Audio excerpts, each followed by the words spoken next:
Lintek, kailangan nating makaalis dito. Nasundan ako ng mga tao. Tatanga-tanga ka na naman siguro eh. Ilang beses ko nang sinabi sa'yo na huwag ganun ka-agresibo. Ayan tuloy pumalpak na naman ang plano mo. Ang masaklap pa, maging kami ng anak mo madadamay pa sa katangahan mo. Bakit? Ginusto ko bang mahuli ako? Nasugatan na nga ako. Hindi pa rin tumatahimik yung pagbubunga nga mo. Dalihan mo na riyan, bago pa tayo maabutan ng mga walang hiyang mga tao.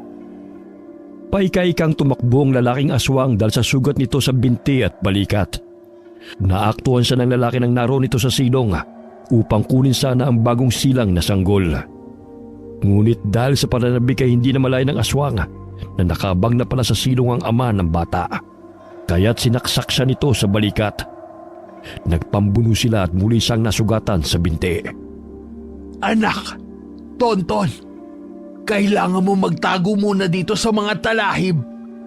Huwag na huwag ka magpapakita sa mga tao. Ano man ang mangyari, ha? Tutulungan ko lang ang tatay mo. Pero, nanay, baka mahuli ka nila. Tignan mo, malapit na sila. Pupuntahan ko lang ang tatay mo. Kahit matigas ang ulo nun, may pakinabang naman. Basta, babalikan mo ko rito, ah. Oo anak, dadalhan kita ng pagkain. Naninag ng babaeng aswang na malapit nang maabutan ng mga tao ang kanyang asawa. Kaya't kumaripas siya ng takbo upang tulungan ito. Ngunit malakas na palaw ang kanyang pinakawalan nang tamaan siya ng sibat sa tagiliran na inihagis ng isang binata na nagkukubli sa dinaanan nito. Aray! Laura! Lintek, tinamaan si Laura. Bakit kasi bumalik pa rito eh? Aray! Malalim ang pagkabaon ng sibat sa tagiliran ko! Oh!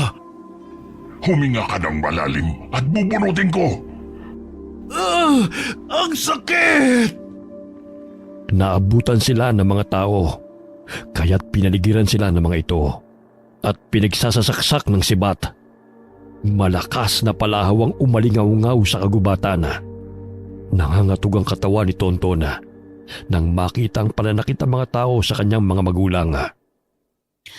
Nanay, tatay ko! Ah! Anak, huwag ka magpapakita sa kanila! Huling salita na naibulalas ng inang aswang bago ito nalagutan ng hininga. Ilang sandali malakas na atungal ang kumawala sa amang aswang nang makita nitong humandusay ang kanyang asawa sa lupa. Bagamat bago pa man niya suguri ng isang lalaki na naroon sa kanyang harapan, ay malakas nang itinarak nito ang sibat sa kanyang dibdib. Sinundan pa ng isang lalaki na ibinao ng pinatulis na kawayan sa ulo nito.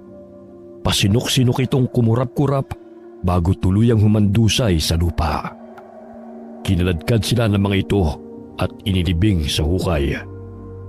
Nangangatog ang katawan ng batang si Tonton sa takot.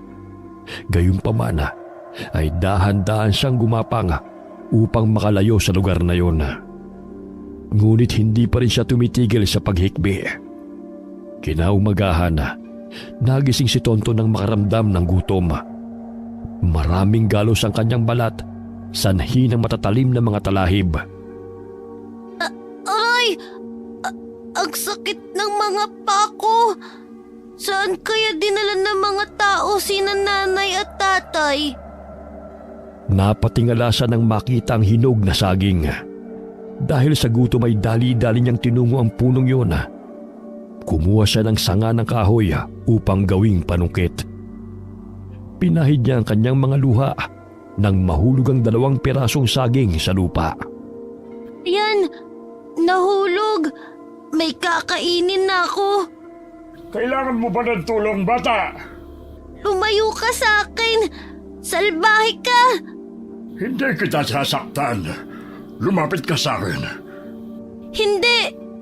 Papatayin mo rin ako!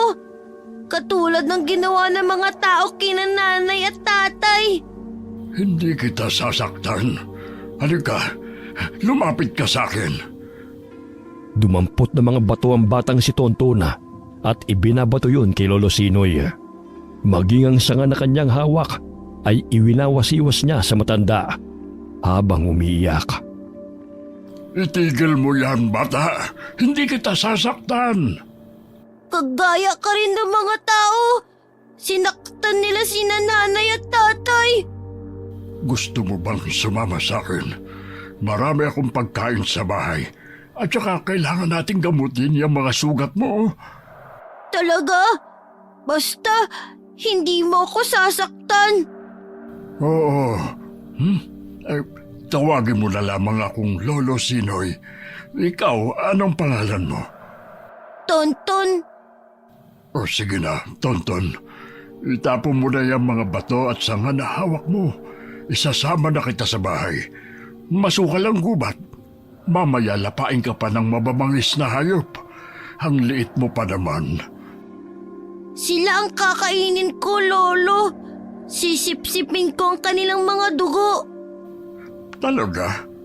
Kaya mo yun? Oo, yun ang ginagawa ni nanay at tatay. Tsaka ako rin. Iinumin ko ang dugo nila. Hindi naman yan pagkain ng bata. Yan po ang pagkain namin. Hinawakan ng matandang albularyo ang kamay ng bata. Nanlalamig pa ito na nanginginig. Batid niyang matindi ang takot ng bata. Bagamat unti-unti rin itong kumakalma ng kausapin niya. Bakit ka pala napadpad dito? Nagtatago. Sabi ni nanay, babalik siya. Pero inuli sila ng mga tao. Lolo, natatakot ako. Papatayin ba nila ako? Tulungan niyo po ako. Ay, hayang ka na naman. Huwag ka nang umiyak. Hindi naman kita sasaktan eh. Alam mo bang marami akong prutas at mga gulay sa bahay? Sigurado akong magugustuhan mo yun. Wala po bang karne? Ay, ano bang karne ang gusto mo? Sariwang karne po, Lolo. Tulad ng karne ng ibon, baboy ramo, at iba pang hayop.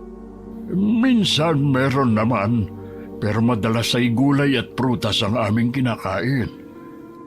Bakit minsan lang? Hindi ba kayo nanghuhuli? Si tatay, palagi siyang may dalang sariwang karne at dugo. Iyon ang kinakain namin. Mahilig ka pala sa karne, ha? Ang bata-bata mo pa, pero ang daldal mo na. Ilang taon ka na ba? Hindi ko alam. Bakit hindi mo alam? Hindi ba sinabi ng nanay mo sa'yo? Hindi. Sabihin mong hindi po. Kailangan kapag kausap mo ang matatanda, huwag mong kalimutan na magsabi ng po at opo. Dapat tingala ang bata kay Lolo Sinoy. Hindi lingid sa kalaman ng matanda na anak siya ng mag-asawang aswang na minsan na niyang nakalaban. Ngunit sa isip niya ay wala pang kamuwang-muwang si Tonton sa ginagawa ng kanyang mga magulang at maaari pa niya itong turuan ng mabuti. Malapit na tayo sa bahay. Mabutit hindi ka napagod sa paglalakad, ha? Mukhang sanay ka sa malayong lakaran. Naaamoy ko ng pagkain. Gutom na ako. Oh, sige na, para makakain ka na. Alam kong gutom ka na eh. Tsaka ang dungis-dungis mo. Mamaya ay paliliguan kita. Oh, sino ba ang batang kasama mo, Sinoy? Ay, si Tonton, kaibigan ko. Abay, halika anak. Huwag ka matakot sa akin. Nagtago ka pa riyan sa likod ng lolo mo. Hindi kita sasaktan. Ganito rin siya nang matagpuan ko kanina. Pero nakuha ko naman ang loob niya kaya isinama ko na rito. Mahirap ng ibang tao pa makakita sa batang ito. Baka mapano pa. Kaninong anak ba ang batang yan, ha? Pakainin na muna natin. Mamaya ko na ipapaliwanag sa'yo. Inihain ni Lola Bitang ang nilutong gulay sa mesa. Subalit ang hilaw na isda na naroon sa mesa na ipiprito pa lamang ay yun ang kinuha ni Tonton upang sunggaban. Ay anak, hindi pa yan luto. Saglit lang at ipiprito ko lang ito. Masarap ang sariwa. Gusto ko to. Naku, hindi kinakain ng hilaw. Maya-maya'y maluluto na rin ito. Tonton, dito sa bahay hindi kinakain ng hindi pa naluluto. Ay simula ngayon ay dito ka na sa amin titira.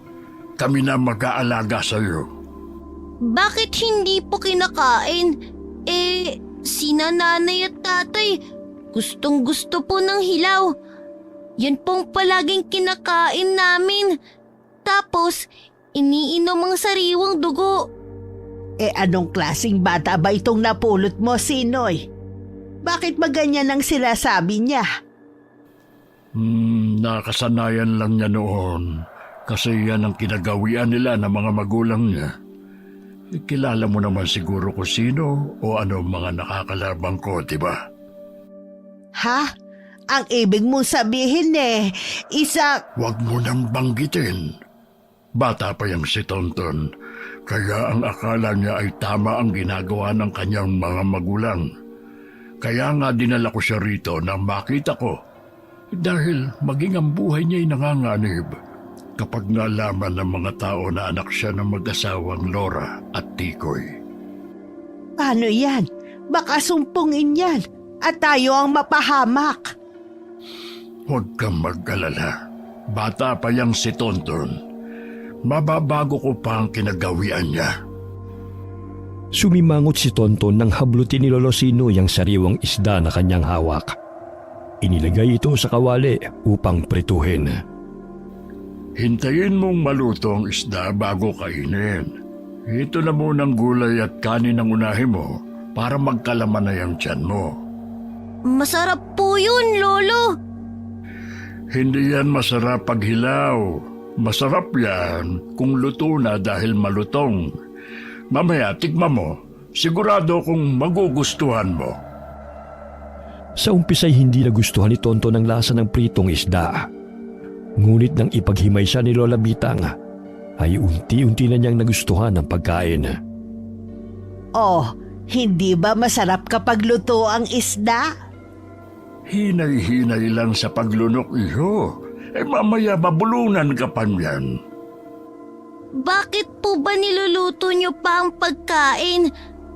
Bakit hindi niyo kinakain ng sariwa katulad ni nanay at tatay? Ay hindi naman kinakain ng hilaw ang mga karne. Dapat niluluto sa apoy. Kaya simula ngayon, lulutuin mo lang pagkain bago kainin. Naiintindihan mo ba, iyo? Tumango ang bata bilang tugon sa tanong ng matandang albularyo. Magpahinga ka na muna, iho, ha? Mamaya paliliguan kita. Ano bang susuotin ng batang yan? Wala tayong damit pambata rito. May mga damit naman dyan na hindi na nagagamit Gugupitin ko na lang at tatahiin. Rosa, magpapahinga na muna ako. Magdamag kasi kung hindi nakatulog. Ako na ang bahala kay Tonton. Magpahinga ka na riyan. Habang nagpapahinga pa si Tonton, ay agad na naghanda si Lola Bitang ng may susut nito. Mabilis niyang natapos na tahiin ang ginupit na lumang damit na ginawa niyang sando ng bata. Bukas bibili kita ng damit sa bayan para namang komportable ka. Lola, tignan mo oh. Nahuli ko ang sisiw. Ay nako, bitiwan mo yung sisiw na yan. Ito po yung madalas na kinakain ko. Kinakagat ko po yung leeg hanggang sa mamatay siya. Busog ka na naman, hindi ba? Kaya bitiwan mo na yung sisiw. Sinabi ko na sa'yo na hindi kinakain ng mga hayop na buhay. At karning hindi pa luto, hindi ba? Pasensya na po, Lola. Natatakam po kasi ako O halika na, paliliguan na kita. Wari ni Lola Bitanga na nasa 5 o 6 na taong gulang si Tonton. Naaawa siya sa bata dahil sa madungis ang katawan at marami rin itong galos. Lola, hindi mo ba ako ibibigay sa mga salbaheng tao? Sinong mga tao? Yung mga humahabol sa amin. Basta wag kang lumabas ng bahay na hindi mo kami kasama ng lolo mo. Simula ngayon kami na ang tatay yung mga magulang mo, ha?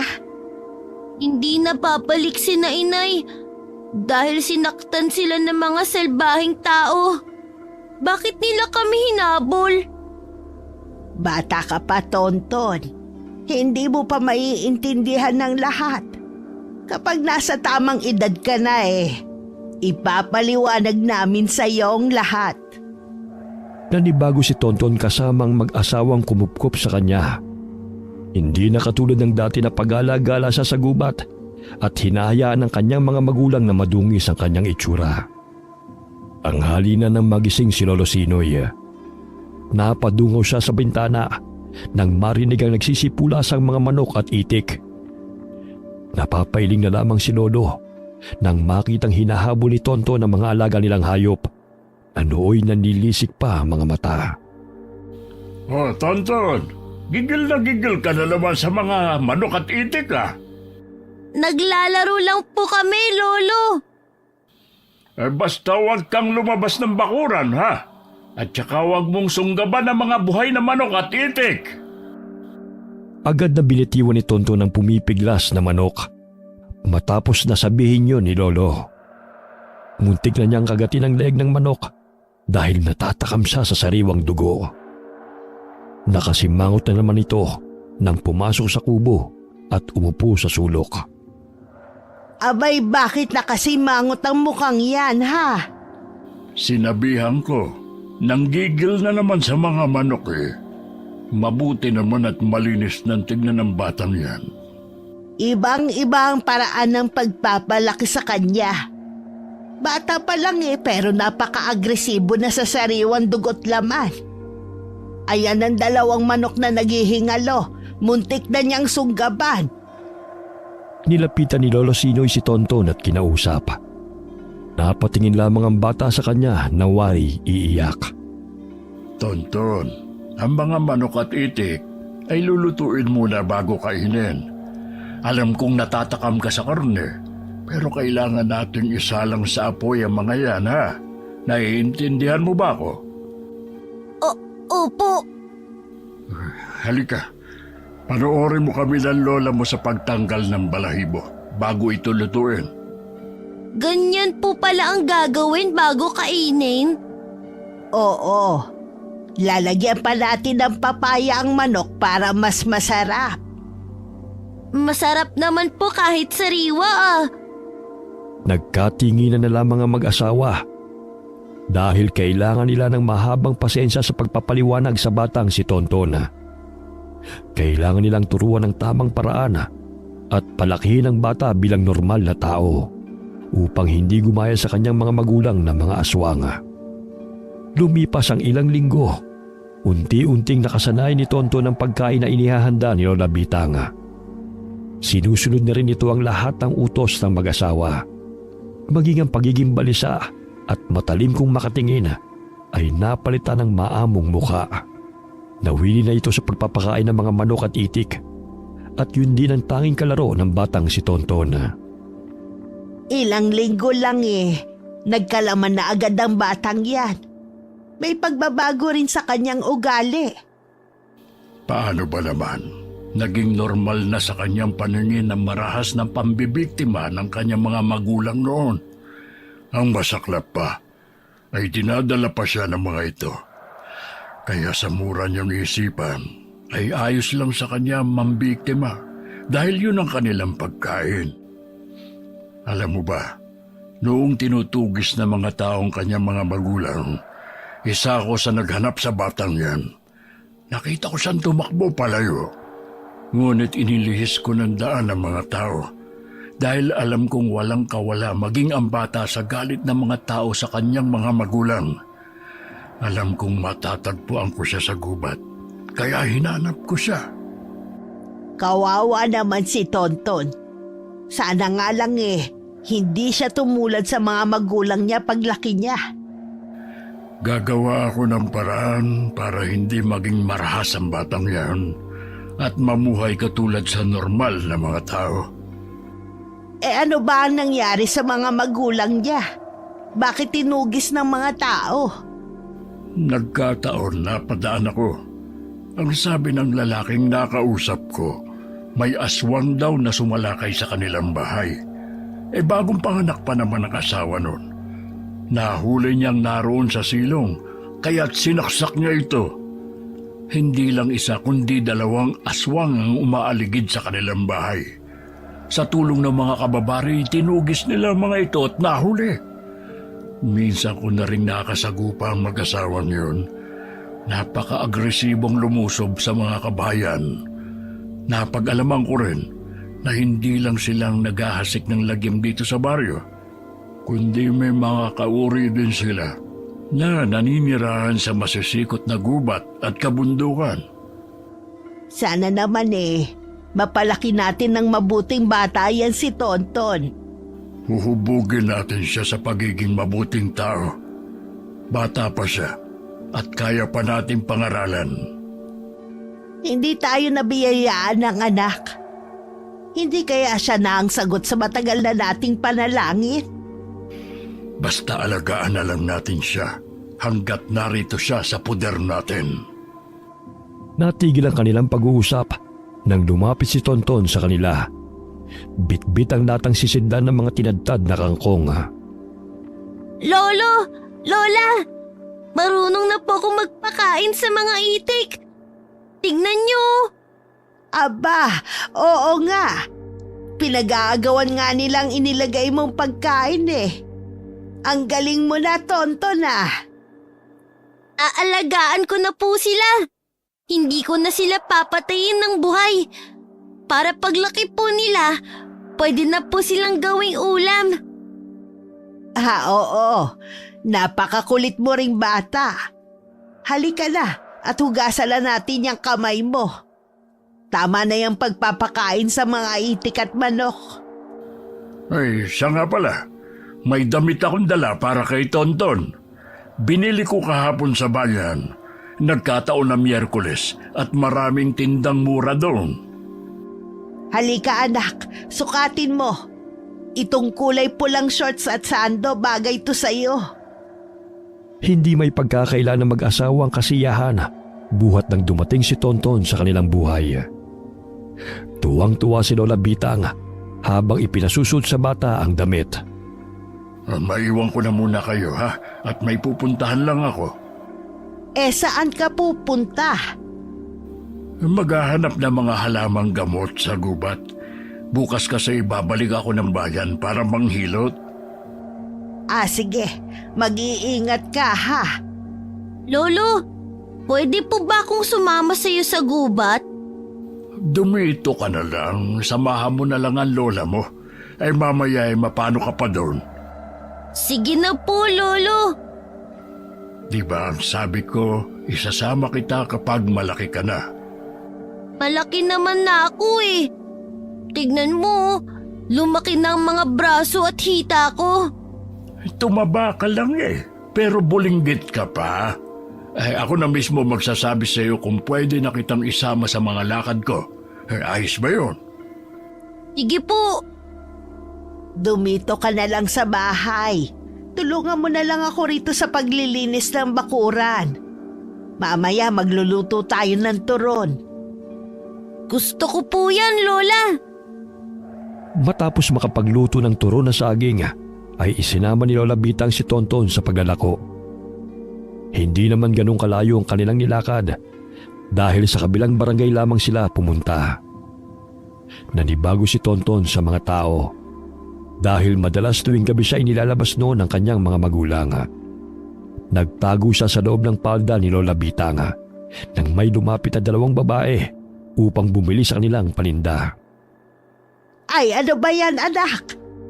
Bakit nagtago ka sa loob ng palda ko? Lumabas ka nga riyan. Lola, ayoko. Baka saktan po nila ako. Ikaw talagang bata ka. Bibili lang sila, hindi ka nila sasaktan. Dito na lang muna ako. Mamaya na po ako lalabas kapag wala na po sila. Ay, sige. Hindi tayo makakapagtinda ng maayos kung diyan ka magtatago. Matapos na makabili ng turo ng mga babae, ay umalis na rin ang mga ito, sabay na napapangiti.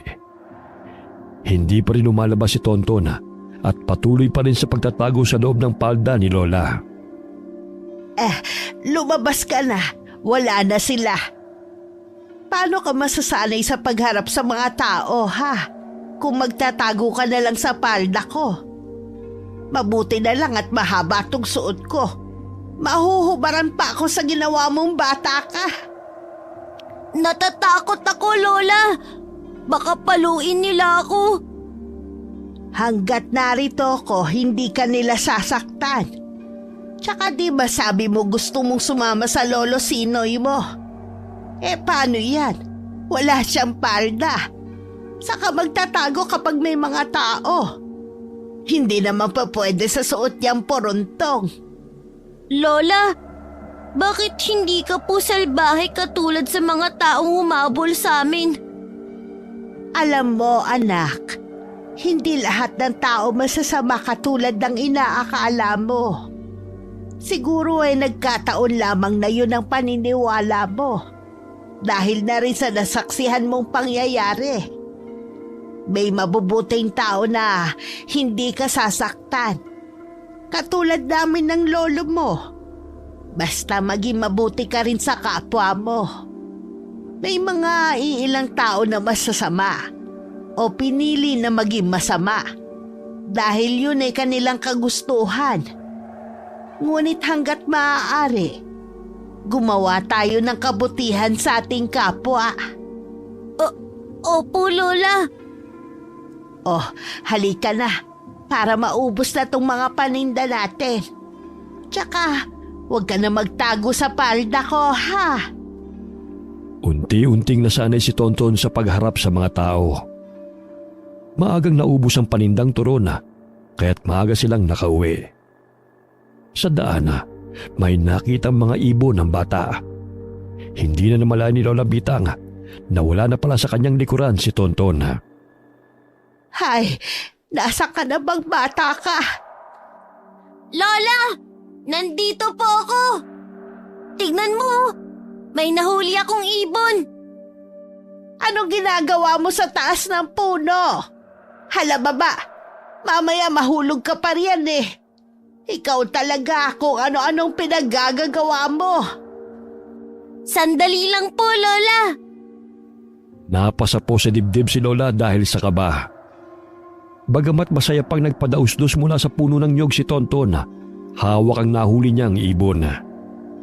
Yun pala ang kanyang ginagawa sa tuwing siya'y naglalaro.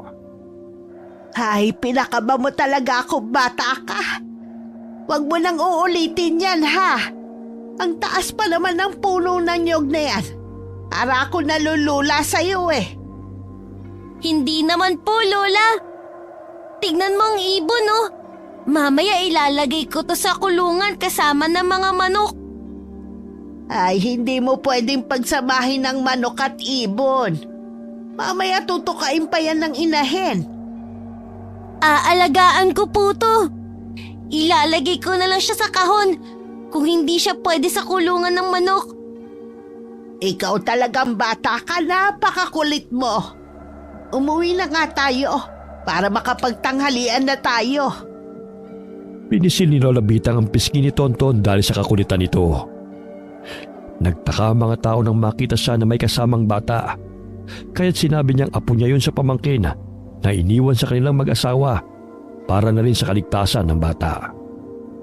Ilang taon ang nakalipas at nagsimulang magkaisip si Tonton.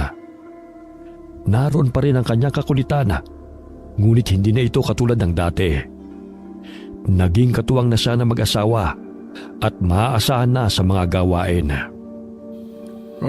Tonton, pakilagay sa basket yung mga gamit sa pagpapaanak ng lola mo. Sige po, Lolo. Sasama po ba tayo? Oo, baka kasi matagalan tayo ron. Lalo na't nasisiguro kung marami ding magpapagamot. Dahil matagal-tagal na rin akong hindi napagawi sa San Antonio. Adamihan ko na rin ang mga halamang gamot na dadalhin po natin. Oo, sige. Basta kumpletuhin mo lahat ng dadalhin natin, ha? Sa edad na 12 taon na, ay naging responsableng bata si Tontona. Sino mag-aakala na ang nooy pariwarang bata ay nagbago ayon na rin sa magandang pagpapalaki na mag-asawang kumupkup sa kanya. Bagamat nananalitay man ang dugong aswang sa katawan nito, ay mas nangibabaw pa rin ang kabutihan ng kanyang puso. Lola, naihanda ko na pong lahat ng mga gamit na dadalhin natin. Kapag may kailangan pa po kayo, sabihin niyo sa akin, ha? Magluluto muna ako ng babaunin natin. Kaunti na lang pala ang kahoy. Ikuha mo nga ako, anak ng panggato. Ay, oo nga pala. Nakalimutan ko ipasok kanina ang sinibak ko mga kahoy. Salamat, iho. Napakasipag mo na talagang bata. Siyempre naman, Lola. Nagmana kaya ako sa inyo. Mabuti na lang talaga at dumating ka sa buhay namin ng lolo Sinoy mo. Nadagdagan ng kasiyahan sa bahay na ito. Alam ko naman po yan, Lola. Araw-araw mo kaya yung sinasabi sa akin. Pangiting lumabas ng kubo ang binatilyo upang kumuha ng sinibak na kahoy. Saglit siyang napahinto nang may mapansing lalaki na nakatayo sa di kalayuan na nakamasid sa kanilang kubo. Ano kaya ang kailangan ng lalaking yan? O anak, bakit natigilan ka na riyan? May tao po kasi sa labas, Lola. Ayun siya, oh. Ay, sandali. Tumakbo na ho siya palayo. Pero kani-kanina lang, matalim na nakamasid ho sa bahay natin. Pumasok ka na rito. Baka sino pa yung basagulero. Agad na pumasok si Tonton Bitbit ang mga kahoy. Muli siyang lumingon sa labas ng bahay kung saan naroon ang lalaking nakita. Kapag may nakita kang mga kahinahinala, ipagbigay alam mo kagad sa amin. Alam mo namang marami nang nasagupang masasamang nilalangan lolo mo. Mamaya ikaw pa ang pag-initan ng mga yon. Opo, Lola. Matapos natin mag-agahan aalis na agad tayo. At saka doon na tayo mananatili ng ilang araw sa sitio, Antonio. Marami mga kabataang nagkakasakit doon. Kung hindi sakit sa balat nagsusuka. Mabuti na lamang at dumaan ako ron kahapon at nakausap ko si Edwin. Baka naman sanhi na maduming kapaligiran at tubig. Nararamdaman kong umaaligid na naman ang mga kalaban. Punteriya na naman ang mga ito ay mga kabataan at mga buntis. Ano po bang nilalang, Lolo? Mga aswang. Aswang?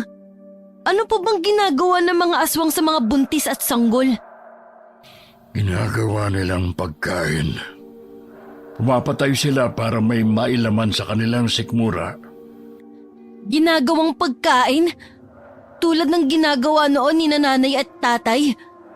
Maging ako, kumakain rin ng sariwang laman. Ibang aswang naman sila. Tsaka hindi ka naman aswang ngayon Tinuring ka na naming anak. Kaya isang normal na bata ka na. Yan ang isipin mo, Tonton. Opo, Lolo. Oh, luto na ang sinaing. Halina kayo para makakain na tayo. Matapos nilang mag-agahan, ay agad na nilang tinungo ang San Antonio. Dumiretso sila sa bahay ni na Edwin dahil manganganak na ang asawa nitong si Nona. Nakakaramdam na ito ng pananakit ng tiyan, kaya agad siyang sinuri ni Lola. Pakiabot nga ang langis at magdikdik ka rin ng luya, anak. Ipapahid ko lang sa tiyan ni Nona. Sige po, Lola. Nay, ilang araw na po siya nakakaramdam ng sakit. Bakit parang hirap siya sa panganganak? Gayong pangatlong anak na po namin to. May nilalang na nagka-interes sa anak ninyo. Huwag kayong mag-alala. Gagamutin ko lang tong asawa mo para mailabas niya ang anak mo. Mahirap nang maubusan ng panubigan tong si Nona. Napakalayo pa naman ang ospital dito sa baryo. Nakikiusap po ako sa inyo. Gawin niyo po ang lahat para maging ligtas ang aking mag-ina. Nasa na ba ang lolo mo, Tonton? Umalis po si Lolo. May pinuntahan po siya. Magsiga ka muna sa labas ng bahay. Tapos sabuyan mo ng asin at dinurog na insenso ang apoy. Kapag may baga na ang kahoy, ilagay mo sa lata ang baga at magdala ka rito. Opo, Lola. Sinunod ng binatido ang pinag-uutos ni Lola Bitang. Habang nagsisiga sa labas ng bahay, ay may naanino siyang 2 tao na nagkukubli sa mga talahib habang nakatanaw sa bahay niya na Edwin. Parang pamilyar sa akin ang mukha ng isang lalaki ah. Para siya yung nakita kong umaaligid sa bahay kaninang umaga. Iho, nakapagsiga ka na ba riyan? Dalhin mo na agad sa akin dito ang lata na may baga. Opo, Lola. Dali-daling pumasok ang binatilyo sa bahay at agad na iniabot ang lata kay Lola. Umuusok pa yun. Nilagyan ito ng asin, ensenso at mga tuyong halamang gamot, sabay na umusal ng mga kataga. Inihipan nito ang luya at inilapat sa tiyan ni Nona, maging sa noo ng babae. Mabuti na lang at malakas ang kapit ng anak mo. Palaban din siya kaya't hindi basta-basta nakuhang enerhiya ng sanggol. Ilang araw na akong hindi nakakatulog ng maayos dahil sa pagbabantay. Pakiramdam ko kasi may umaligid sa bahay eh. Tsaka kahapon lang din siya nakaranas ng pananakit ng kanyang tiyan. Akala ko nga manganganak na siya eh. Kaya't nang makita ko si Lolo Sinoy, sinabihan ko siya kahapon. Kaya kahit papano naibsan ang mabigat na nararamdaman ni Nona nang ipahid ko sa tiyan niya ang langis na ito na ibinigay ni Lolo. Magpahinga ka na muna. Ako na ang magbabantay sa asawa mo. Dahil pagsapit ng dilim, alam kong babalik sila upang siguraduhin na makukuha nila ang sanggol. Sa paningin ng pangkaraniwang tao ay patay na. Ngunit pinapalitan nila ito ng sanga o anumang parte ng halaman upang ang makukuha nila ay ang tunay na sanggol. Sige po, Nay. Salamat po. Maging si Nonay nakatulog din. Kahit papano'y nanumbalik ang lakas nito dahil sa ginawang panggagamot ni Lola Bitang. Lola, yung lalaking nakita ko kaninang umaga sa bahay natin, nakita ko rin po rito sa labas ng bahay ni Mang Edwin. Hindi kaya sinusundan niya tayo? Nararamdaman ko, anak, na may mabigat na aura sa paligid. Sumasama sa ihip ng hangin. Kaya nahihirapang mga anak tong si Nona. Marahil yun din ang sanhi ng pagkakasakit ng mga kabataan dito sa baryo. Nagising si Nona dahil sa paghilab ng tiyan nito. Kaya't inalalayan siya ni Lola Bitang. Mag-init ka muna ng tubig, anak. Manganganak na tong si Nona. Pumutok na kasi ang panubigan niya. Sige po, Lola. Sige, iire mo lang, Ineng. Nakikita ko na ang ulo ng anak mo. Nagising si Edwin dahil narinig ito ang impit na palahaw ng asawa. Kaya't dali-dali nitong tinungo ang silid kung nasaan ang asawa at matandang kumadrona. Kumusta pong asawa ko, Nay Bitang? Ito, malapit na niyang mailabas ang anak ninyo. Sige, Ineng. Malapit na lumabas ang sanggol. Huwag ka munang huminto sa pag-ire, ha? Baka mawalan ng hininga ang anak mo. Sige, isang ire pa. Ilang sandali pa'y malakas na iyak ng sanggol na lalaki ang kanilang narinig. Agad na nilinis ni Lola ang sanggol at binalot ng lampin. Abay, ang lusog-lusog naman ang batang to at ang tapang pa. Sige, iho. Palitan mo muna ng damit si Nona dahil basa siya ng pawis. Salamat naman sa Diyos at ligtas na sila. Maraming salamat po, Nanay Bitang. Sandali at magpapakulo lang ako ng halamang gamot upang mabawasan ang kanyang pagdurugo. Ipainom mo sa kanya kapag hindi na masyadong mainit, ha? Sige ho, Nay. Lola, tapos na po akong magpakulo ng tubig. Sige, iho, salamat. Gagamitin ko yan para sa halamang gamot na gagawin kong tsaa. Unti-unting nanumbalik ang lakas ni Nona matapos siyang painumin ng tsaa mula sa halamang gamot na inihanda ni Lola. Laking pasasalamat nilang mag-asawa dahil ligtas ang sanggol mula sa kapahamakan. Edwin, ito ang langis na may sangkap ng mga halamang gamot. Ipahid mo sa sanggol maging kay Nona para pangontra ito sa hilas, usog at buyagan. Para hindi rin lapitin ng masasamang loob yung anak mo.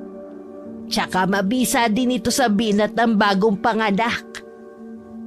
Maraming salamat ho talaga sa tulong niyo. Hindi ko po alam ang gagawin kung may nangyaring masama sa kanila. Basta bantayan mo na mabuti ang pamilya mo. Lalo na ang bagong silang na sanggol. Natitipuhan pa naman niya ng masasamang loob. Maaari naman ho kayo magpalipas ng gabi rito sa bahay. Tsaka may bakanting silid pa naman ho rito. Sige, iho. Hindi pa naman kami uuwi. Gawa nga ng marami pang mga kabataang nagkakasakit dito sa San Antonio. Nabahala na nga si Sinoy sa nangyayari eh. Ewan ko nga ho ba, Nay. Tsaka sunod-sunod na rin po ang namamatay dahil sa sakit na kumakalat. Nung isang araw, 2 batang binawian ng buhay. Halos butot balat na sila. Nung nakaraang linggo, nasa kabilang baryo si Sinoy upang manggamot. Batid kong gumagala na naman ang mga kalaban upang maghasik ng lagim. Alam ko ang aswang ang may kagagawa nito, Nay. Nung nakarang araw, nakita ko sa bintana na may papalapit dito sa bahay. Kaya lang lumabas ako upang tignan yon. Nagsaboy din ako ng asin sa paligid. Napansin kong kumaripas ito ng takbo palayo. Maya-maya may narinig akong alulong ng aso. Nakakapangilabot ang alulong na yon. Kaya nga dapat talaga maging mapagmatsyag. Dahil naghahanap lang sila ng pagkakataon upang sumalakay. Ayan na pala si Sinoy eh. Sandali lang at kakausapin ko siya. Nilapitan ni Lola ang asawa nito. Patakbo ring nilapitan ni Tonton si Lolo Sinoy at kinuha ang bitbit nitong basket. Mapabanaag sa mukha ng matandang manggagamot ang pag-aalala. Kaya't agad siyang kinuusap ni Lola Bitang. Saan ka ba pumunta, Sinoy? Sa bahay ni na Alberto, sinundo kasi niya ako kanina rito. 2 sa mga anak niya may malubhang karamdaman. Kahit papano'y guminhawa naman ang pakiramdam ng mga bata. Nahinto ang pagsusuka at kumain na rin. Ano bang sanhin ng pagkakasakit nila, ha? Sakit na dulot ng mahikang itim sa pamamagitan ng hangin. Hindi ordinaryong sakit lamang ang pinapadapo ng may kagagawan nito. Mga aswang na naman. Nararamdaman ko ang puwersa ng mga aswang. Ayon na rin sa pagsusuri ko sa mga bata. Ginamitan sila ng palipad hangin. May mga aswang na nakakapambiktima kahit hindi nila pinapatay sa dahas, kundi gumagamit sila ng mga orasyon, palipad hangin at kung ano-ano pa na ginagamit ng mahikang itim upang higupin ang enerhiya ng mga biktima. Paano ba matitigil ang kahangalan ng mga aswang na yan? Kailangan paslangin na may kagagawan nun. Magmerienda na po muna kayo. May nilagang kamote po rito. Kinagabihan na. Pansamantalang nakituloy sina Lola Bitang sa bahay ni na Edwin. Sa balkonahin natulog si Lolo Sinoy kasama si Tonton. Iminulat ni Lolo ang kanyang mga mata nang may marinig na kaluskos na pabalik-balik malapit sa bahay. Mahimbing na nakatulog si Tonton habang nakadantay ang mga paa nito kay Lolo Sinoy. Kaya dahan-dahang inalis ng matanda ang paa ng bata upang siya'y makabangon. Ang likot talagang matulog ng batang ito. Sa di kalayuan, napansin ni Lolo na may nagkukubli sa puno ng nara. Hindi siya nagkakamali na nakamasid ang mga ito sa bahay ni na Edwin. Marahang inilabas ni Lolo Sinoy ang kanyang patalim na gawa pa sa tanso na mayahalin tulad sa karet. Napansin niyang gumapang ng paurong ang isa sa nagkukubli sa puno. Nandilat ang mga mata ni Lolo nang makita na tila baliktad ang ulo ng nilalang na yun. Animoy gagamba, ngunit nasa likod ang ulo. Anong klaseng nilalang ito? Ngayon lang ako nakakita ng ganitong klaseng aswang. Lolo, bakit gising pa po kayo? Shh! Huwag kang maingay. May mga paparating na kalaban. Sino pong kalaban? Andiyan na sila. Napasilip si Tonton sa kawayang dingding. Bumungad sa kanyang mga mata ang aswang na animoy gagamba kumaglakad. Nanlilisik ang mga mata habang buhagag ang buhok ng mga ito. Ang kanilang mga ulo'y nakaharap sa kanilang likod. Gigisingin ko lang po si Mang Edwin, Lolo. Dahan-dahan ka lang sa pagpasok sa bahay. Aabangan ko lang ang isang ito. Ginising ni Tonton si Edwin na nooy nakatulog sa papag, katabi ng asawa at mga anak nito. Mang Edwin, may mga kakaibang nilalang po na patungo rito. Kailangan po nating maging alerto. Mga aswang ba? Opo, pero parang mga gagamba sila kung lumakad. Sige, kukunin ko na ang itak ko. Pangising lumapit ang isang aswang sa harap ng pintuan. Hindi nito namalayan na nagkukubli si Lolo Sinoy sa dingding ng balkonahe.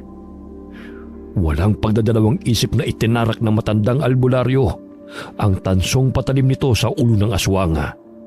Kaya't malakas na atungal ang bumulabog sa katahimikan ng gabi. Akala mo ba talaga magtatagumpay ka sa hangarin mo, ha? Alam kong ang sanggol ang pakay ninyo. Isarado mo ang pinto nang sa gayoy hindi makapasok ang aswang na ito. Lolo! Sinunod ng binatilyong utos ng matanda. Ngunit lumabas siya ng bahay upang tulungan si Lolo Sinoy. Oh, bakit ka lumabas? Pumasok ka ng bahay. Hayaan mo na ako rito. Hindi po pwedeng pabayaan ko kayo. Umiiral na naman ang katigasan ng ulo mong bata ka. Pumasok ka na sa bahay. Kaya ko na sarili ko. Hindi po kita pwedeng pabayaan sa kanila. Hindi nagdalawang isip si Tonto na tulungan si Lolo. Kinuha niya ang itak na nakita niyang nakasabit sa balkonahe at itinarak yon sa likod ng aswang na nakikipaglaban kay Lolo Sinoy. Kailangan mong harapin ang kabayaran ng iyong kasamaan. Hitong sa'yo!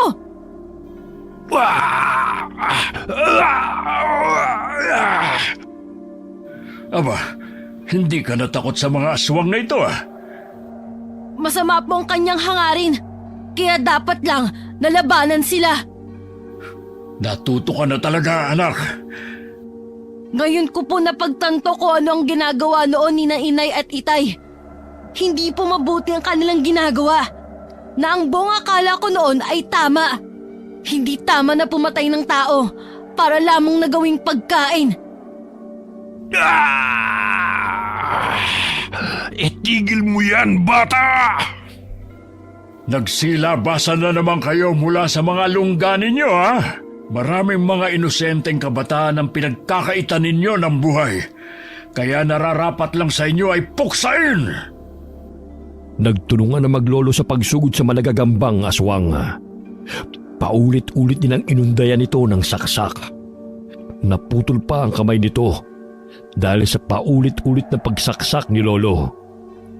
Ilang sandali pa'y bumulagta ito sa lupa at sumuka ng dugo. Buhay pa ba siya, Lolo? Tignan mo, nandidilat pa ang kanyang mga mata na nakatingin sa inyo. Mamamatay na yan. Parang nabasag mo na ang bungo niya, eh. Samantala, lumabas ng bahay si Edwina at doon siya sa bandang kusina dumaan.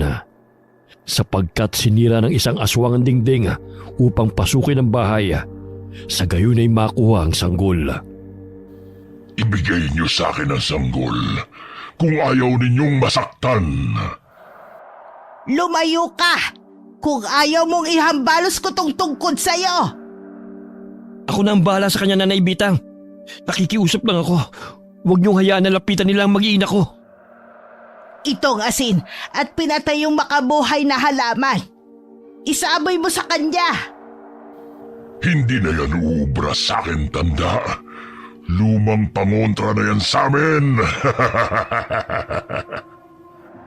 Tingnan ko kung hindi ka tatablan nito. Heto! Saluhin mo! Ah!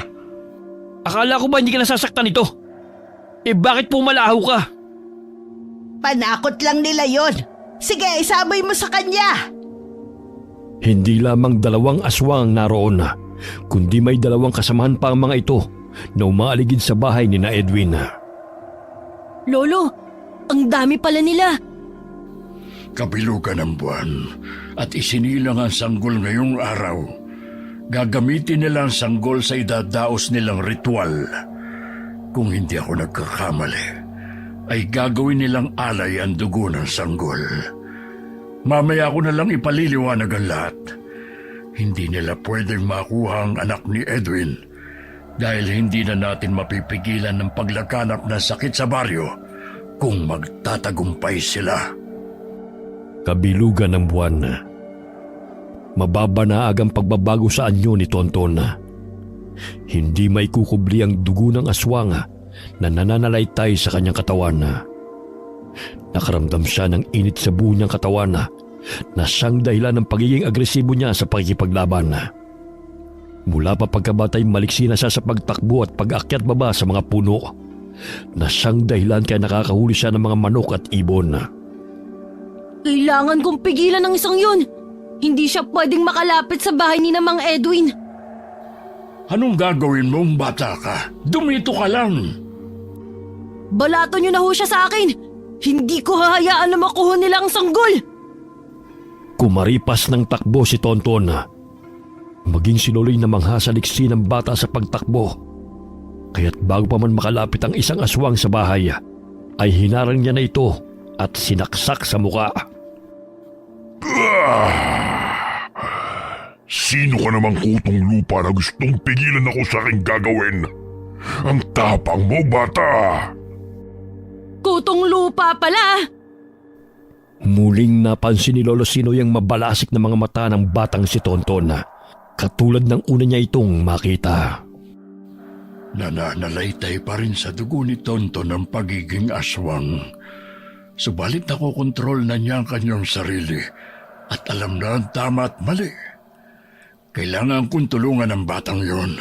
Parang hindi natatakot sa maaari niyang kahinatnan. Ngayon lang ako nakalaban ng bata. Ngunit naaamoy ko rin ang nansa ng dugo mo. Wari ko'y isa ka ring aswang, bata. Hindi ako aswang katulad niyo. Tignan mo nga ang sarili mo. Hindi mo maikukubli kung anong klaseng nilalang ka.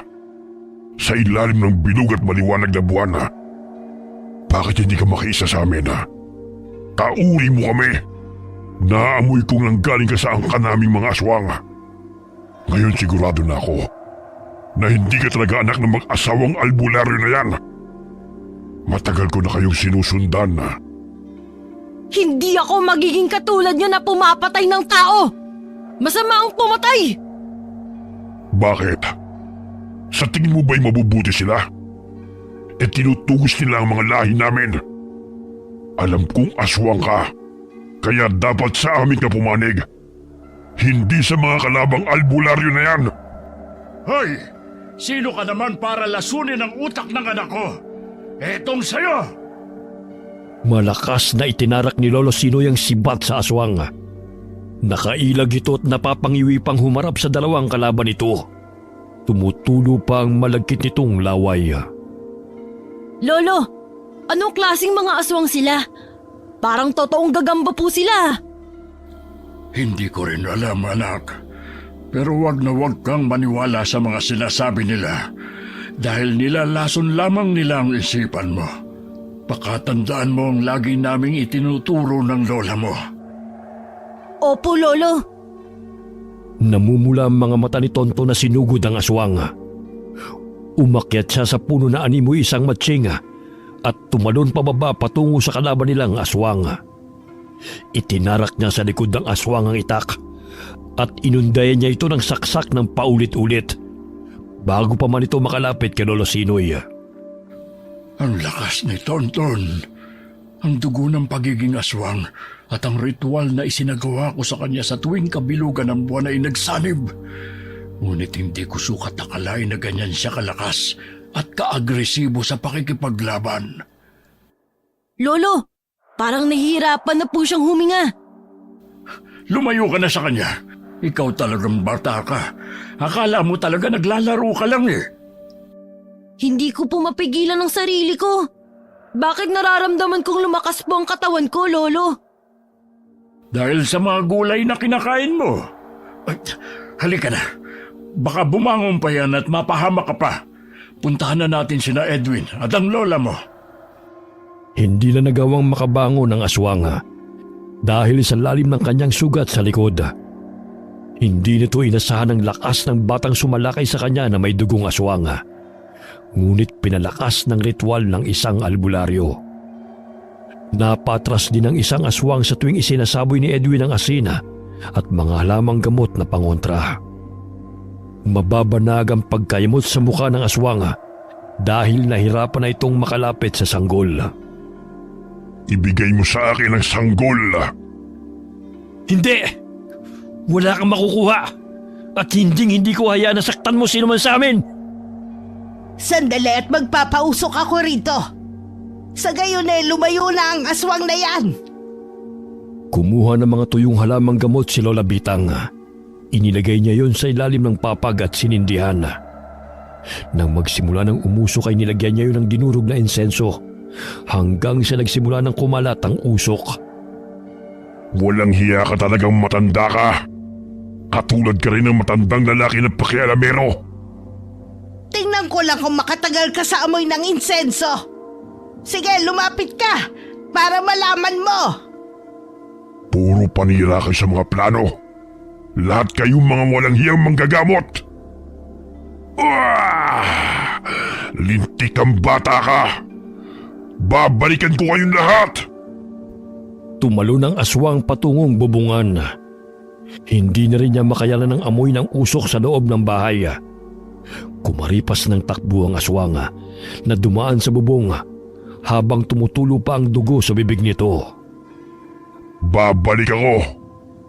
Sisiguraduhin kong makukuha kong sanggol at papatayin ko kayong lahat. Hahabulin ko po siya! Mag-iingat ka, Edwin.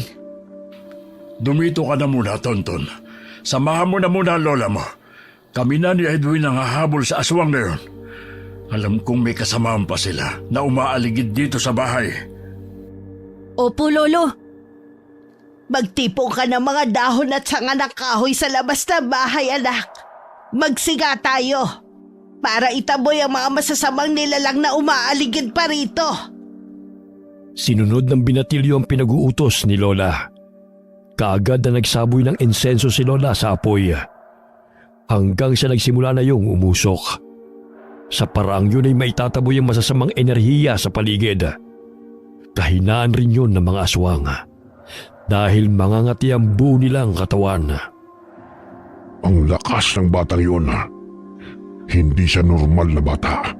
Katulad sa mga kabataang nakakasalamuha ko. Ayun siya, Tang! Pumasok siya sa kasukalan! Habulin natin bago pa makawala. Palingalingang tumakbo ang aswang sapagkat alam niyang sinusundan siya ni na Edwin. Ang tagal na naming sinusubaybayan ang buntis na yun hanggang makapanganak. Ngunit sinira lamang ng manggagamot na yun ang aming mga plano. Tanging ang dugo ng sanggol na isinila ngayong kabilugan ng buwan ang siyang magpapalakas sa aming puwersa laban sa aming mga kaaway. Kailangan kong makuha ang sanggol bago pa sumapit ang ikatlong araw. Napasandalang aswang sa puno ng mangga dahil sa sakit ng kanyang katawan.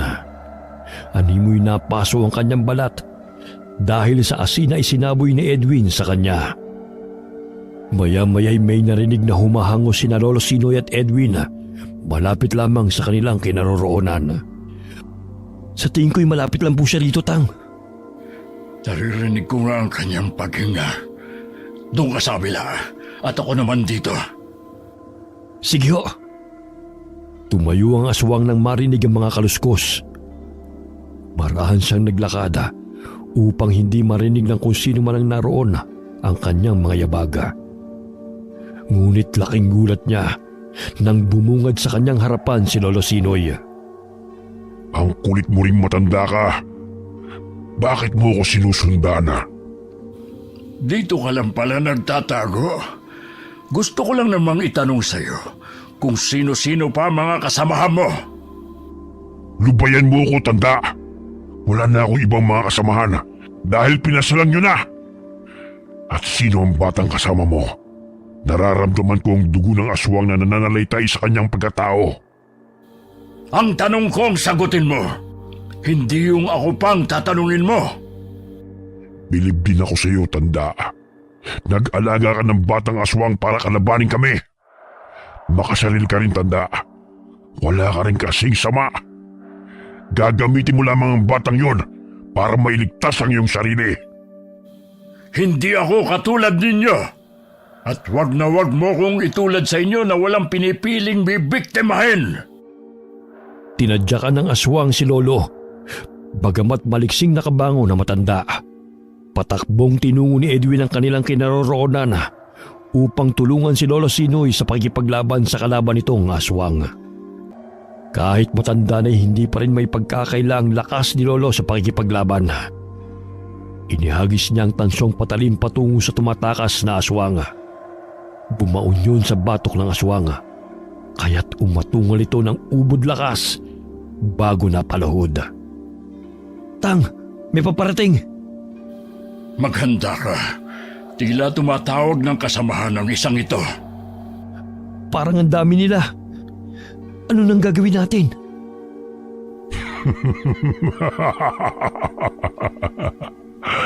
Wala na kayong kawala. Paparating ng aking mga kasamahan upang patayin kayong lahat. Alam ko ang pakay ninyo, pero sisiguruhin kong hindi kayo magwawagi. Paano mo magagawa yon kung isa ka na ring bangkay? Malakas na hinampas ng aswang si Lolo gamit ang mahaba nitong kamay. Ngunit sinanggayon ni Lolo gamit ang tansong patalim. Bumaon ang patalim sa kamay nito, kaya muli na naman itong umatungal. Tang, paparating na sila. Sige na, magtago ka na lang muna. Tatapusin ko lang ang isang ito. Paulit-ulit na inundayan ng saksak ni Lolo ang aswang hanggang sa mawalan ito ng buhay. Napansin ni na Lolo at Edwin na nilalampasan sila ng mga ito. Batid nilang patungo ito sa bahay kung saan naroon sina Tonton at ang pamilya ni Edwin. Patungo sila sa bahay ninyo. Natitiyak kong gagawin nila ang lahat upang makuha ang sanggol. Diyos ko, ang pamilya ko, Tatang Sinoy. Nanganganib ang kanilang buhay. Tayo na, bago pa nila makuha ang anak mo. Tumakbo na naman sila pabalik ng bahay. Madilim ang paligid at tanging ang maliwanag na buwan lamang ang nagsisilbi nilang ilaw. Napahinto sa pagtakbo sina Lolo at Edwin nang harangan sila ng dalawang aswang. Saan kayo pupunta? Hindi na kayo makakalakad ng buhay dito sa gubat. Ikaw, tanda, marami na sa mga kasamahan kong iyong pinaslang. Ngayon, ipalalasap ko sa iyo kung paano malagutan ng hininga. Wala kayong puwang sa mundong ito. Perwisyo ang dala ninyo. Nararapat lang sa inyo ang patayin. Dahil maging ang mga inosenteng tao, lalo na mga kabataan, ay inyong pinapatay. Huwag mo kaming turuan kung ano ang dapat naming gawin. Dahil sa inyong mga tao, ay hindi kami nagkaroon ng pagkakataon na mamuhay ng malaya. Gusto ninyong mamuhay ng malaya. Ngunit inaagrabyado naman ninyo ang mga taong gustong mamuhay ng payapa. Kung sana'y alam ninyo ang inyong limitasyon, di sana hindi dumadanak ng dugo ngayon. Ang dami mong sinasabi, tanda. Isa ka rin namang walang kwentang kagaya ng mga tao. Lahat kayo ay magiging alipin namin. O di kaya ay magiging pagkain. Tang, kakaibang mga aswang sila. Nagliparan na talaga sa baryong ito ang mga gagambang aswang. Humanda ka, Edwin. Kailangan natin silang paslangin upang makabalik tayo sa bahay ninyo. Animoy mga alambreng nagsitayuan ng buhok ng aswang. Pinulupot nito sa katawan ni Lolo Sinoy. Subalit maliksing iwinasiwas ng matanda ang hawak nitong patalim, kaya't nailaga ng matandang manggagamot ang pagsugod ng aswang sa kanya. Nagpagulong-gulong siya sa lupa. May nakapasang bato, kaya ibinato niya yun patungo sa kanyang kalaban. Tinamaan ito sa mata, dahilan na umatungal ito. Aray! Ang mata ko! Habang ako'y nabubuhay, hindi ako titigil hanggat hindi ko nasusugpo ang kasamaan ninyo. Tang, may isa pang aswang na paparating. Huwag kang magdadalawang isip na labanan sila dahil wala silang awang pumatay. Nakipagpambuno si Edwin sa isang aswang na humablot sa kanya.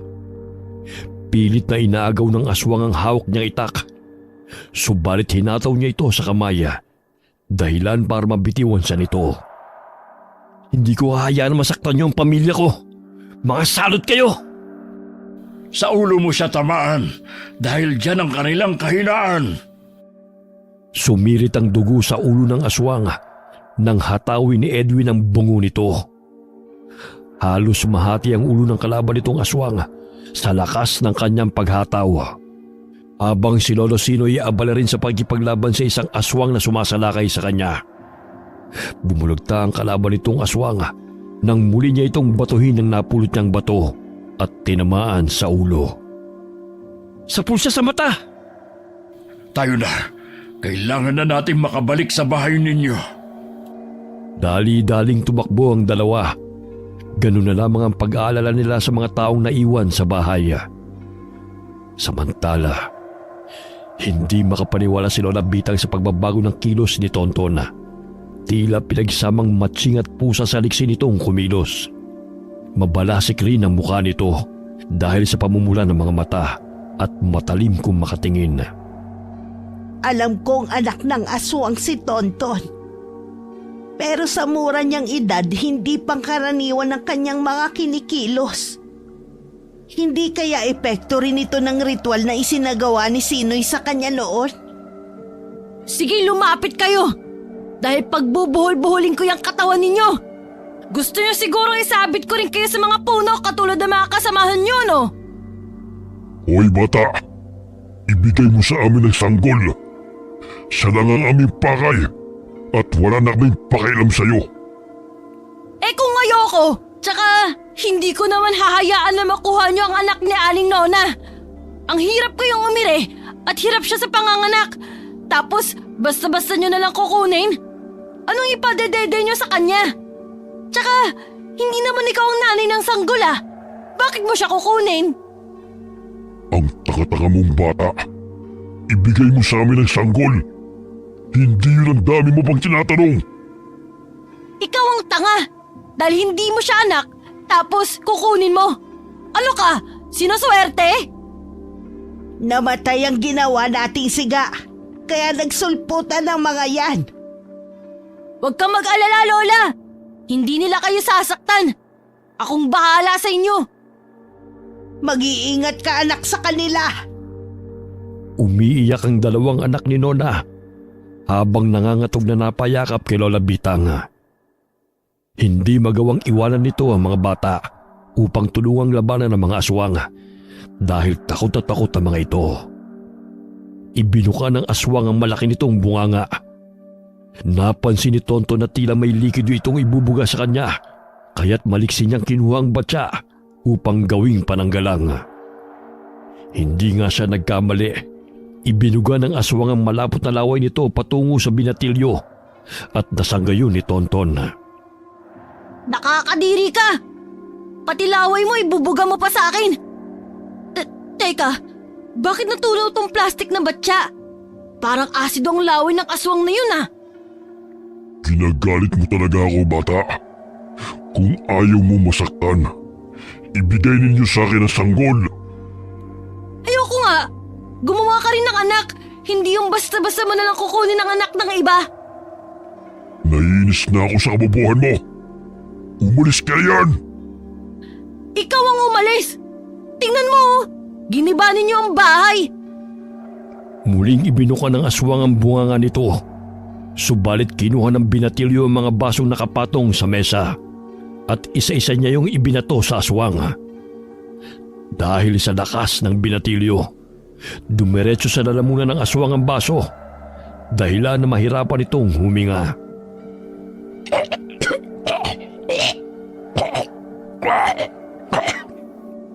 Paano ba yan? Yan napapala mo dahil sa laki ng bunganga mo!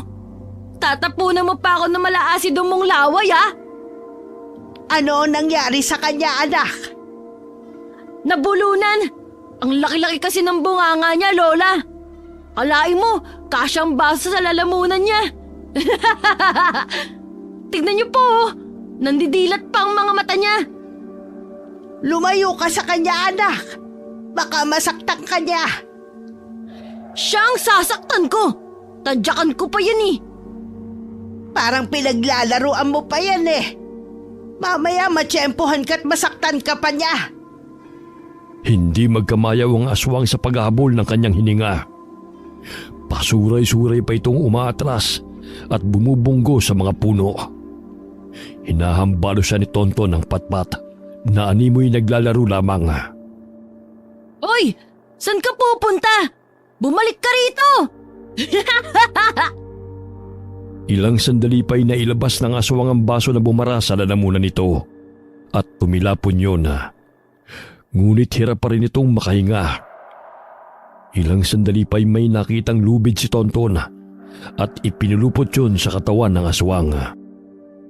Naaninaw na nila Lolo ang bahay. Ngunit wala na silang nakikita mga aswang na umaaligid sa paligid. Ang tahimik ng paligid. Kanina lamang ay maraming mga aswang na tumatakbo patungo sa bahay ninyo. Oo nga, Tatang. Baka may nangyari na hong masama sa kanila. Naku, huwag naman sana. Oh, ano itong likidong pumapatak sa ulo ko? Parang dugo. Meron din sa balikat ko. Dugo nga, Tatang. Napatingala ang dalawa. Laking gulat nila nang makitang nakalambitin ng mga kalaban nilang aswang sa sanga ng puno. Tila tinirinta sa mga paa at kamay ng mga ito habang nakapulupot sa sanga. Ano nangyari sa kanila? Sino may kagagawa nito? Naririnig ko ang tawa ni Tonton. Malamang siyang may kagagawan yan. Tang, narinig kong sinabi kanina ng aswang na may inalagaan ang batang aswang. Sino po ba yan? Ay, huwag kang nagpapapaniwala sa mga sinasabi ng kalaban. Lahat gagawin nila para lang siraan ako. Habang papalapit sila sa bahay, ay palakas ng palakas ang tawa ni Tonton. Napansin nilang may hinihila ito na nakatali sa lubid. Oh, anak! Anong tinatawa-tawa mo riyan? Nasaan ang lola mo? Nandun po sila sa bahay, Lolo. Tsaka may bago po kong alaga. Tingnan niyo, ang laking gagamba. Anong ginagawa mo sa aswang na yan? Itinali ko para hindi na makatakas. Nanlilisik at namumula ang mga mata ng binatilyo habang nakatingin kay Lolo Sinoy. Hindi may kukubli na lumabas na ang pagiging aswang nito dahil kabilugan ng buwan. Kahit ilang orasyon at ritual ang isinagawa ko, hindi pa rin naaalis ang pagiging aswang ni Tonton. Ngunit nananatili pa rin siya sa kanyang katinuan at hindi nagagawang matakam sa sariwang karne at dugo. Maliban na lamang sa pagiging malakas niya. Lolo, ano na po bang gagawin natin sa kanya? Nakita mo bang iba niyang mga kasamahan? Itinali ko po sila sa puno. Oo. Paano mo nagawa yun? Sinugod ko sila. Dahil gusto nilang kunin ang anak nila, Mang Edwin. Kaya nang mamatay sila, itinali ko sila sa puno. Kasong iba nilang kasamahan tumakas eh. Salamat sa pagligtas mo sa aking pamilya, Tonton. Pero, paano mo nagawang matalo ang mga aswang na yan? Samantalang nahirapan pa akong patayin ng isa sa kanila. Siguro lumakas ako dahil sa pagkain ko ng gulay, kaya natalo ko sila. Hindi ka tao, bata. Isa kang aswang. Kahit tanungin mo pa yan sa matandang kasama mo. Hindi ako aswang! Hindi ako masama katulad nyo! Tsaka, huwag kang sumabat kung hindi ka kinakausap! Hinampas ng patpat ng binatilyo ang ulo ng aswang. Kaya't galit itong tumingin sa kanya. Oh, bakit ganyan ka makatingin? Gusto mo bang isunod kita ilang bitin sa puno kagaya ng mga kasamahan mo? Bunggong! Naamoy ko lansa ng dugo mo. Isa kang aswang. Bakit kumakampi ka sa kanila? Dapat sumanib ka sa aming pangkat. Hindi ka nararapat na manirahan kasama ng mga tao dahil papatayin ka rin nila. Isa ka pang lumalason sa utak ng anak ko, kaya tumahimik ka! Tinusok ng sibat ni Lolo ang tagiliran ng aswang, kaya't pumalahaw ito. Dahil sa galit ni Edwin, ay itinarak niya sa ulo ng aswang ang hawak niyang itak. Nanginginig ang kanyang kamay sa galit. Mang Edwin, bakit mo pinatay ang alaga ko? Hindi mo siya maaaring gawing alaga dahil mas masahol pa siya sa hayop.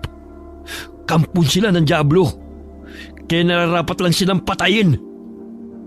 Ay, sayang naman. Nakakatuwa pa naman siyang pagmasdan kanina ng makalunok ng baso. Naghihingalo ang aswang dahil sa lumusot ang patalim sa ulo nito. Ilang sandali pa'y nangisay ito at nawala ng buhay. Pumasok si Edwin sa bahay. Laking pasasalamat niya nang madatna ng kanyang mag-iina na ligtas. Mabuti naman at ligtas kayo. Kailangan lumipat kayo ng lugar na matitirhan dahil gustong-gusto nilang kunin ang sanggol.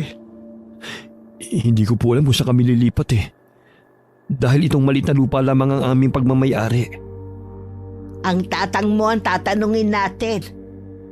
Batig kung may alam siyang lugar na maaari ninyong malipatan. Nasira na nila itong bahay. Mabuti na lang hindi kayo nasaktan. Mabuti na nga lang palaban si Tonton. Hindi ako makapaniwala na ganun siya kalakas makipaglaban. Nagmana talaga siya kay Tatang Sinoy. Maalala ko pala. Kung maaari doon na kayo lumipat malapit sa tinitirhan ng kapatid ko. May bakanting lupa naman ako ron. Nang sa ganun may kapitbahay naman kayo. Hindi katulad rito. Ang layo ng bahay ninyo sa ibang pamamahay. Maraming salamat po sa tulong niyo, Nay. Hindi ka na iba sa amin. Kaibigan ko ang namayapa mong ina. Kaya nararapat lang na tulungan ko kayo. Nasa na ba si Sinoy at Tonton? Naroon po sa labas. O siya, ikaw na muna ang bahala sa mag-iina mo. Pupuntahan ko muna ang dalawang yon. Nadatna ni Lola na idinampi ni Lolo Sinoy ang palad nito sa ulo ni Tonton. Umuusal ito ng orasyon habang nakapikit. Ilang sandali pa'y tumigil ito at tumingala sa bilog at maliwanag na buwan. Palagi mong pakatatandaan na gumawa ng kabutihan, anak. Hindi importante kung saan ang kankanang galing, sapagkat ang mahalaga ay ang nilalaman ng iyong puso. Huwag na huwag mong kalilimutan na isa kang mabuting tao. Hindi man kami ang tunay mong mga magulang, ngunit minahal ka namin ng lola mo. Higit pa sa tunay na anak. Naiintindihan mo ba ako, Tonton?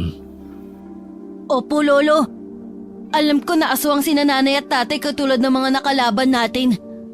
Ayoko pong maging katulad nila na pumapatay ng tao. Ayoko pong maging masama, Lolo. Hindi ka magiging katulad nila. Dahil ang paggawa ng kasamaan at kabutihan ay isang desisyon. Alam kong mabuti kang bata. Mabuti ang iyong puso, anak. Kaya nga iniligtas mo ang pamilya ni Manong Edwin mo, di ba? Opo, Lolo. Magiging mabait po kong bata. Katulad sa palagi itinuturo niyo ni Lola sa akin. Naluluhang niyakap ni Lolo Sinoy ang batang si Tonton. Alam niyang hindi ganun kadali sa bata ang lahat ng pagbabago na natutuklasan nito sa kanyang pagkatao. Maging ang pagbabago sa kilos nito. Biglang sumagi sa diwa ni Lolo ang solar eclipse. Ito'y nangyayari kapag ang buwan ay dumadaan sa harap ng araw na nagre-resulta sa pagtakip ng liwanag ng araw. Iyon ang araw na ipinanganak si Tonton.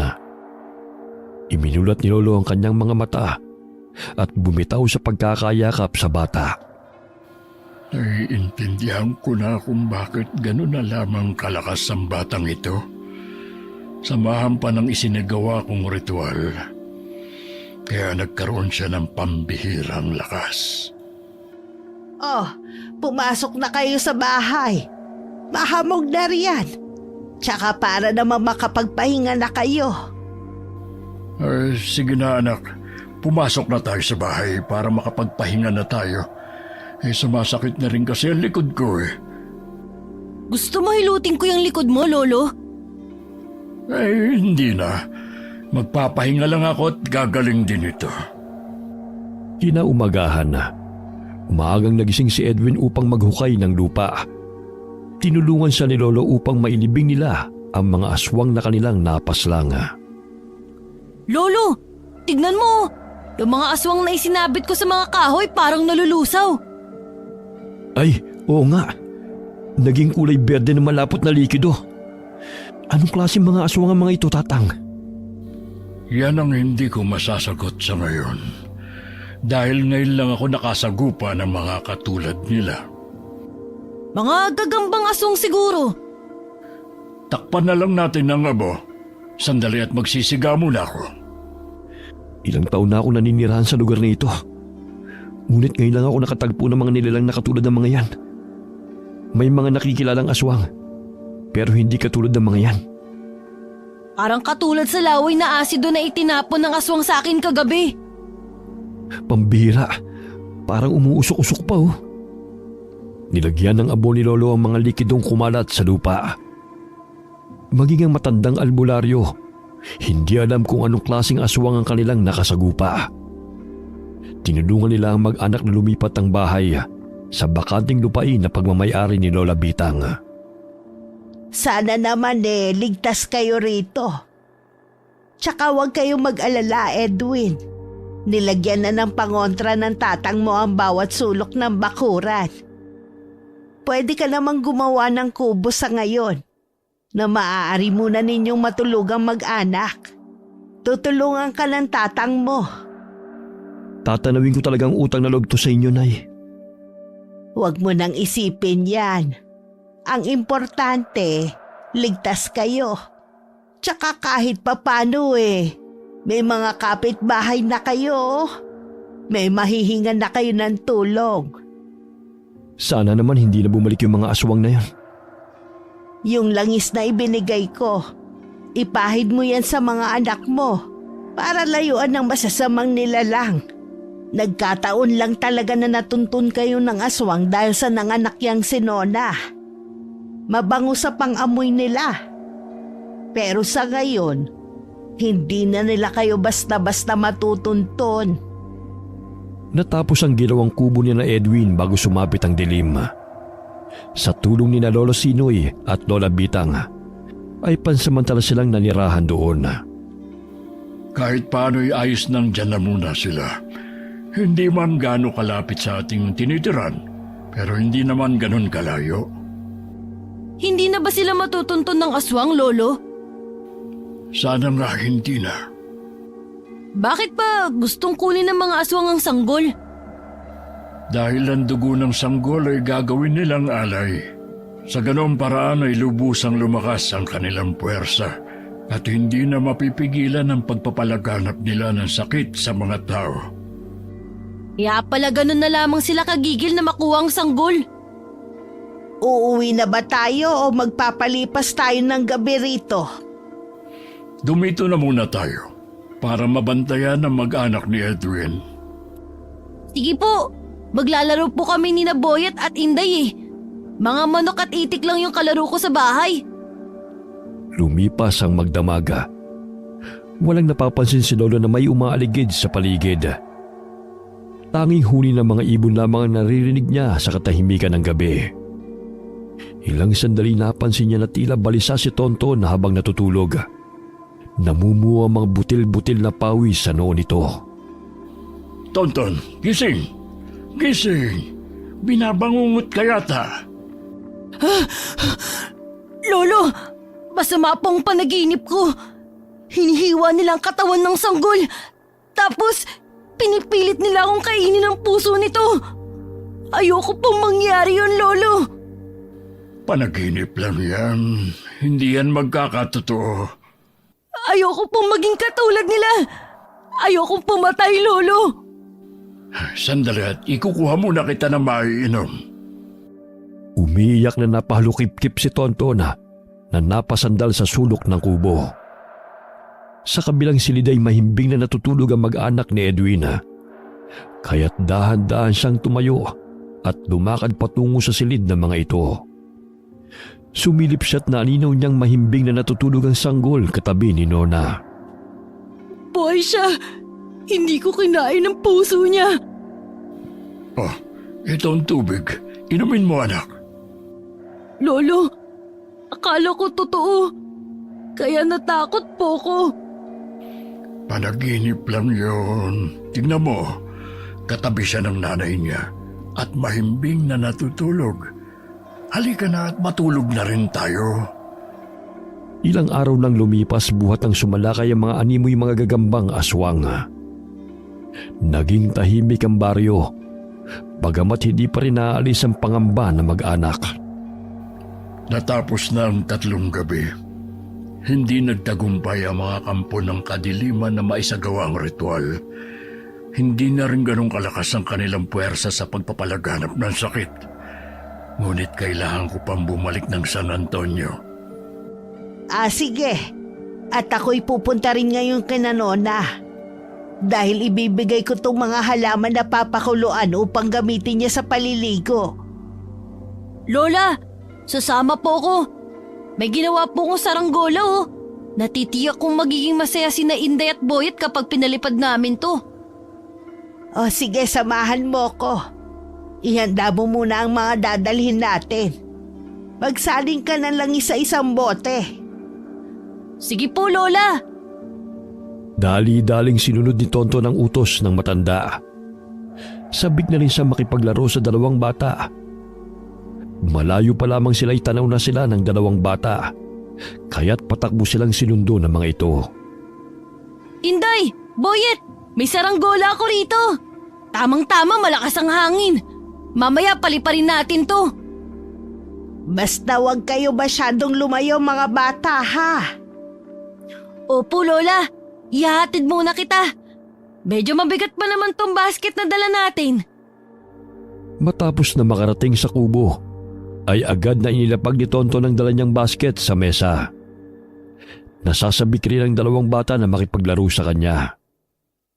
Agad na inihanda ni Lola ang mga dahon na siyang pakukuluan niya upang ihalo sa tubig na pampaligo ni Nona. Ang paraang yun ay gamot sa binat at magiging maayos ang daloy ng dugo nito sa katawan. Lola, maglalaro na po kami. Mag-iingat kayo ha. Huwag kang lumayo. Opo. Patakbong lumabas ng bakuran ng mga bata. Bit-bit ang 2 saranggola na dala ni Tonton. O, di ba ang taas ng lipad ng saranggola? Hawakan mo na mabuti ang tali, Boyet. Natatawa pa habang tumatakbo ang batang lalaki. Pumapalakpak naman si Indaya habang nakatingala na pinapanood ang animoy sumasayaw sa hangin na saranggola. Hindi nila namalayan na nakalayo na sila ng ilang metro sa kubong tinitirhan ng mga ito. Ang taas naman ng lipad ng saranggola nyo Ngunit mas mataas pa rin ang saranggola na magagawa ko kung sasama kayo sa akin. Hindi na! Ayos na kami sa saranggola na gawa namin. Inday, Boyet, umuwi na muna tayo. Mamaya na tayo magpapalipad. Oh, bakit ayaw nyo na bang maglaro?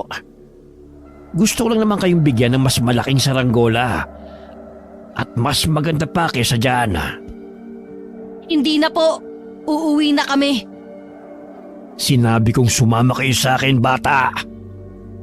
Ayaw nga po namin. Nanlilisik ang mga mata ng lalaki habang nakikipagtitigan kay Tonton. Mahigpit nitong hinawakan ng braso ni Boyet at hinila patungo sa kasukalan. Umiiyak ang bata dahil sa takot. Hoy! Bitiwan mo si Boyet! Hindi siya sasama sa'yo!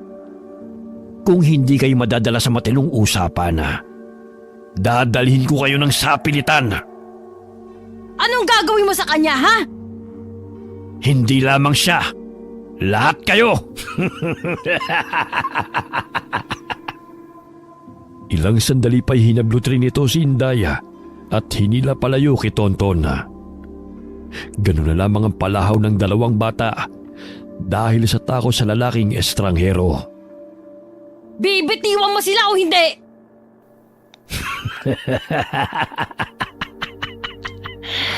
Ano bang magagawa mo kung hindi ko sila papakawalan? Isusumbong kita kay Lolo at Mang Edwin! E di magsumbong ka. Pero sisiguruhin kong patayin na ang dalawang batang ito. Akala mo siguro hindi kita nakikilala. Ikaw ang batang makulit na kasama na matanda. Maging ikaw'y papatayin ko, bata.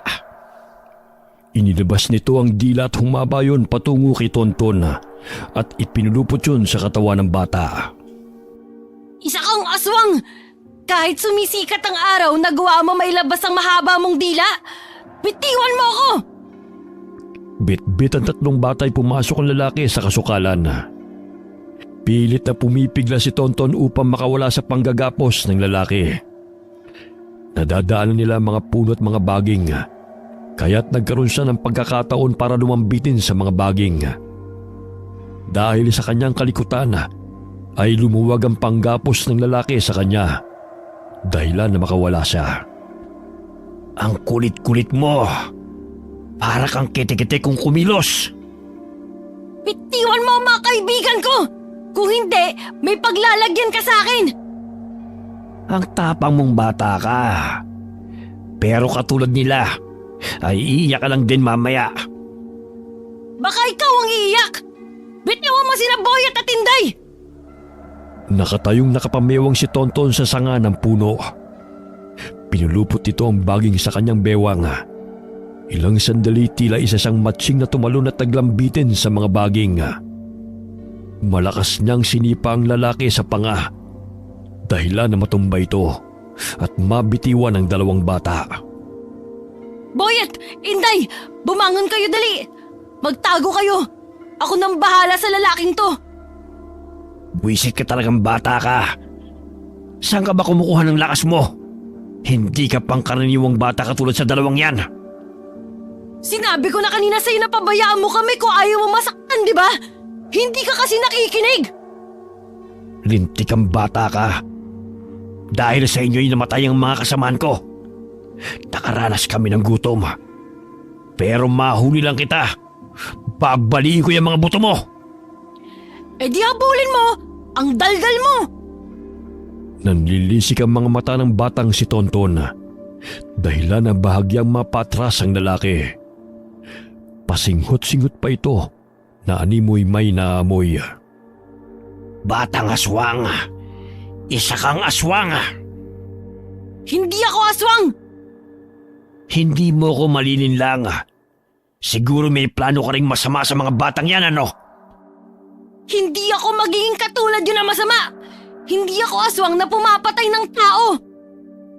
Muling naglambitin si Tonton sa mga baging na animoy masayang naglalaro. Paulit-ulit niyang tinatadyakan ang ulo ng lalaki hanggang sa tumilapon ito.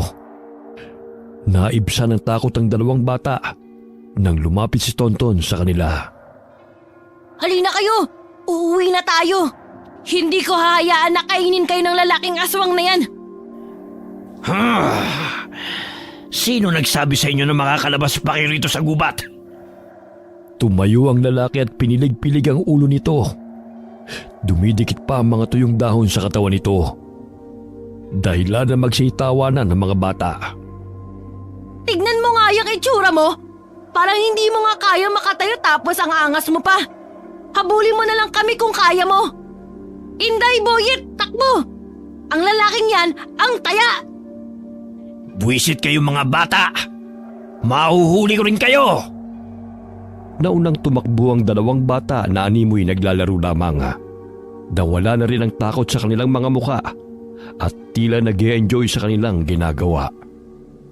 Sige, habulin mo kami! Sige! Takbo lang ng takbo mga bata! Habulin mo kami! Nang mapansin ni Tonton na papalapit na ang lalaki sa kanilang kinaroroonan, ay lumihis siya ng daan. Salungat sa direksyon na kinaroroonan ng dalawang bata. Tumalon siya at sumampa sa puno. Gayon din ang pag-atras ng lalaki at naglambitin sa puno. Hindi nito namalayan na may mga baging na ipinulupot si Tonton sa dalawang paa nito. Ha! Lintik kang bata ka! Oh, bakit hindi mo nahuli sina Inday at Boyet? Akala ko ba mabilis kang tumakbo? Paano ba yan? Ikaw pa rin ang taya! Walang hiya ka talagang bata ka! May nakitang mga baboy ramo si Tonton. Sumipol siya. Animoy nakaagaw yun ng atensyon sa mga baboy ramo. Lumapit ito sa kanilang kinaroroonan at sinalubong ang mga baboy ramo. Nakipagtitigan si Tonton sa mga ito. Namumula pa ang mata ng mga hayop. Ngunit tila nahipnotismo sila ng bata. Kaya't sinugod nila ang nakalambitin na lalaki at sama-sama nilang nilapa. Aray! Tumigil kayo! Aray! Aray! Sige, kainin niyo siya! Dapat lang yan sa kanya! Nagkandalasog-lasog ang katawan ng lalaki dahil sa ginawa ng mababangis na hayop. Maya-maya'y lumapit ito kay Tonton nang bumaba ito sa puno. Napaamo niya ang mga ito at sinakay siya ng pinakamalaking baboy ramo sa likod nito. Maging ang dalawang batay lumabas ng gubat sakay ng baboy ramo. Namataan sila ni Edwin na nooy kagagaling lamang sa palayan. Patakbo nitong tinungo ang tatlong bata sa takot na lapain ng mga baboy ramo. Anong ginagawa nyo? Bumaba kayo riyan. Mamaya lapain pa kayo ng mga yan. Kaibigan po namin sila, Mang Edwin. Tignan mo nga oh, sinakay nila kami sa likod nila. Kayo talagang mga bata. Umuwi na nga tayo. Magtatanghalian na oh. Bumaba sina Tonton sa likod ng mga baboy ramo. Yumuko ang mga ito bago tumakbo papasok ng gubat. Hindi makapaniwala si Edwin na maging ang mga mababangis na hayop ay napaamo ni Tonton. Sa tulong ni na Lolo Sinoy at Lola Bitang ay lumaking mabuting tao si Tonton. Natuto rin itong manggamot katulad ng kinikilala niyang mga magulang.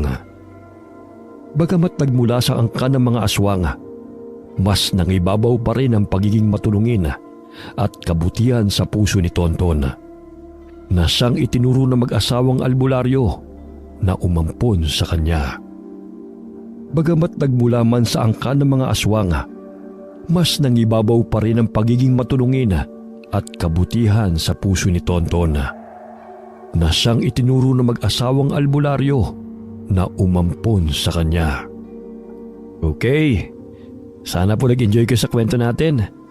Shout out po tayo kay Joan Sapiot from Biliran Province.